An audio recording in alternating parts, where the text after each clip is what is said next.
Hello everyone. It's the video that I promised or in my community earlier this week. Today I'll be ranking all 8 albums from my favorite band, Beach House, from worst to best.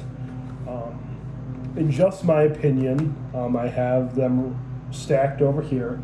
Now, I'd also talk about the ones that I'm disqualifying from this ranking, just real quick. So Beach House were formed in 2003 by Alex Scally and Victoria Legrand. They started as kind of self-made band, then they got signed to Car Park Records, and then in 2010 they got signed to Sub Pop, and they've been on Sub Pop Records ever since. So I'll go through the 2 kind of oddball ones that I'm not going to be ranking. First, B-Sides and Rarities from 2017. And honestly, I don't listen to this one much. There may be one song on here that I like, Baseball Diamond. But yeah, this is usually one, I know I need to play it more, but it's not one of my favorites. And their new EP, Become. This one I actually liked a lot. Holiday House, Devil's Pool, the title track, American Daughter. I thought this one was really, really good. Obviously, I need to play it more, but definitely a very cool EP. Has all their different styles on there. So now we get to the ranking of the band's albums. In my opinion, their worst album, this is going to offend some old heads of theirs. Their debut album, Beach House. I struggle with this album a lot because it's so annoyingly produced that I just don't want to listen to it past the first couple songs. It's very tinny, it's very lo-fi. There are some good songs on here though. Tokyo Witch, Apple Orchard, Master of None, of course, is a classic. Lovelier Girl, Auburn and Ivory. But I just cannot get into this record fully, or if I do listen to it, I have to be in a certain mood before I listen to it. But I still like it, it's just not my favorite. It's probably never going to be one of my favorites of theirs, so that's my least favorite. Next up, I'm going to piss off all the old head Beach House fans are going to click off this video. Is Devotion. This one I used to like a lot more. I've always loved the opening track, Wedding Bell. Always loved Heart of Chambers and Gila. Turtle Island I never really cared for, but I've grown to like it more. Astronaut's good.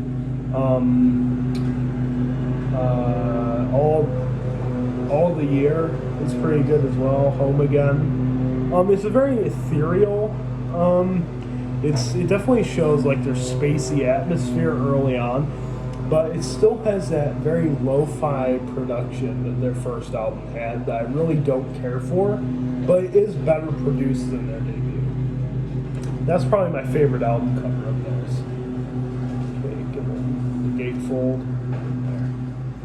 There. All right, next. Now this is when it starts to get interesting because all 6 of these I love pretty much, and this first one I didn't love until last week. I did a video recently when you get an album, and this was one of the ones that I showcased. Thank Your Lucky Stars comes next.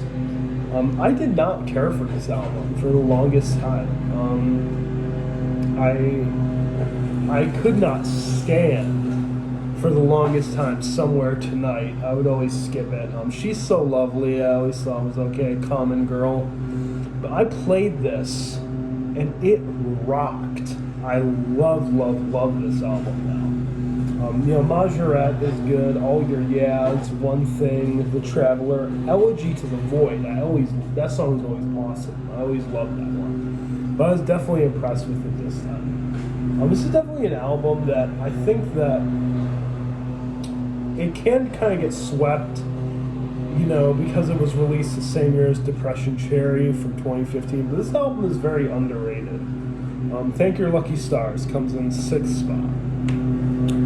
Next up, this one was ranked higher earlier as well, but I love this record as well. Once Twice Melody. This is a double album that doesn't feel like a double album. I'm surprised this album flows as well as it does. I feel like a lot of double albums nowadays really drag. This one has such great flow that I was just so impressed by it. The first quarter of it is great. Every song, Once Twice Melody, Pink Funeral, Superstar, Through Me. Then the second part too, Runaway, New Romance, Over and Over, ESP. And I start to lose interest kind of after part 3, after Only You Know. I kind of slows down, but then Masquerade is a banger. I like The Bells, Hurts to Love, and Modern Love Stories. But yeah, this is a very good album. I think it really showcases that they can do a conceptual record well. I don't think if they release an album like this all the time, I don't think I would be as a fan of that, because this is a very special record. But when they hit it out of the park, they do it so well. This one I'd like a 10 out of 10. This is a great record. I severely underrated it, but I love this album. This is probably one of my personal favorites. So these top 4, number 4 is going to shock a lot of people. I'm putting Depression Cherry at 4. This is another one that, if you would have asked me a couple years ago, this would be my least favorite album of theirs. I just could not get into it. I thought it was really boring. But I listened to it, and it takes you for a ride, man. It transports you somewhere where it's almost like in 2001: A Space Odyssey, when he goes into the monolith. This is the music I imagine playing. The first song, Levitation, Sparks, Space Song, of course, Beyond Love, Triple P, 1037, Wildflower, Days of Candy. All the songs are great. I think it has some really great synth work. I like how a lot of the songs flow along with each other. And honestly, I think this is the strongest of the 2 albums released in 2015. At number 5 I have Depression Cherry. At number 3 we have Beach House's 7.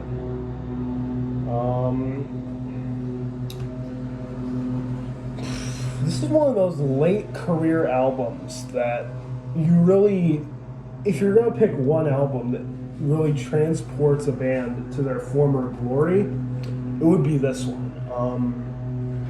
It's an album that I really think shows what makes this band so great. Great songwriting, great instrumentation, great performance, great vocals by Victoria. Every song on here is great. Dark Spring, Lemon Glow, Woo, L'Inconnu, Pay No Mind, Black Car. Every song on here is just fantastic. Drunk in LA as well. Probably my favorite on there, Drunk in LA. I really think Alien should have been on this album, but it's a B-side.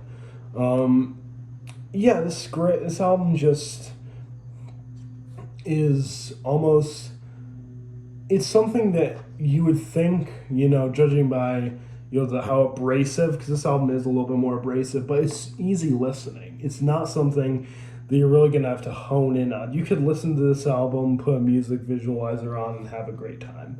So coming in at number 3 is Beach House's 7. Okay. Running out of room here. Okay, my second favorite of theirs is Teen Dream from 2010. And I think this is really when the band really broke out creatively. I think that this album showcases a lot of what makes the band very unique. There's all sorts of different styles on here. I'm really surprised. There's the opening track, Zebra, it's a little bit more stripped back. There's almost like a country sounding song, like Used to Be. Walk in the Park is a little bit more, poppy as well. Silver Soul is a great track. Norway as well. 10 Mile Stereo. These songs, they might all be different, but they all sound like they belong together. This was their first release on Sub Pop Records. Coming off of their first two records, which were critically acclaimed, but I think this was really the album that truly won people over. And it's why it's regarded as one of the best albums of the 2010s. And I love this record. I'll probably always love this record, but it's not my favorite. It's not my favorite. Number 1. Bloom.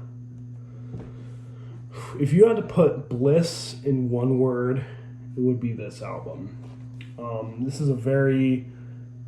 This album just is so special to me. It's an album that's gotten me through some very hard times. It's my favorite album of all time. You think about just how consuming this album is. It draws you in. You want more. The opening track, Myth, is kind of mysterious. It's like you're entering into a new phase, and the guitars come in. And I get teary-eyed whenever I hear that song. Then you get something like, The Hours, which is a lot more maybe simple than that one, but still has a nice little groove to it. Then there's, of course, Other People. There's On the Sea. There's some just gems, true gems on here. This is the European vinyl.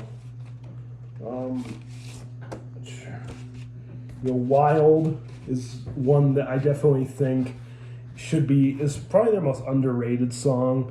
Lazuli as well, or Lazuli. Every song on here. Troublemaker has a nice pop-in sound to it. Just a great record. I feel like this album is kind of given the short end of the stick, because people didn't think it was as inventive as it was. I think this is, like I said, truly the album that was one of the ones who made them who they were. They brought dream pop into the mainstream conscience in the 2010s. It kind of is seen as like a novelty, in my opinion, because the bands like Lush and Cocteau Twins, who really, they're great bands, and Slowdive as well, but these guys really said, no, this is a marketable genre of music, and we're going to prove it to you. I even like the hidden track at the end of the album as well. Irene, at the end of Irene, there's the hidden track. Wishes and New Year are just a 1-2 punch of bliss. Ethereal record. Definitely one you have to know what you're listening to when you get into this one. But I could pop this on now and enjoy myself. So that's number 1 of the greatest albums I've ever heard in my life. Beach House's Bloom. So that's my ranking of all Beach House's albums. Thank you for watching and have a good day. Bye.